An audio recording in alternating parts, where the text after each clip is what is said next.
Hello বন্ধুরা, তো তোমরা হয়তো থাম্বনেল দেখে বুঝে গেছো যে আজকে আমরা কী নিয়ে আলোচনা করতে চলেছি। আজকে আমরা আলোচনা করতে চলেছি পদ্ম গাছে কীভাবে সার প্রয়োগ করব। তো তার জন্য তোমরা দেখতেই পাচ্ছ আমরা দুটো কাগজ নিয়ে নিয়েছি এবং দুই রকমের সার নিয়ে নিয়েছি।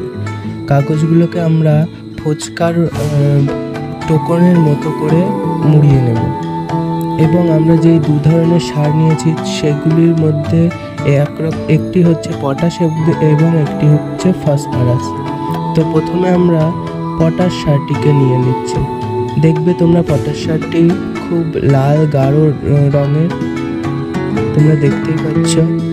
এই পটাশ সারটিকে আমরা ওই ঠোঙার মধ্যে নিয়ে সেটিকে ভালো করে মুড়িয়ে র্যাপ করে দেব।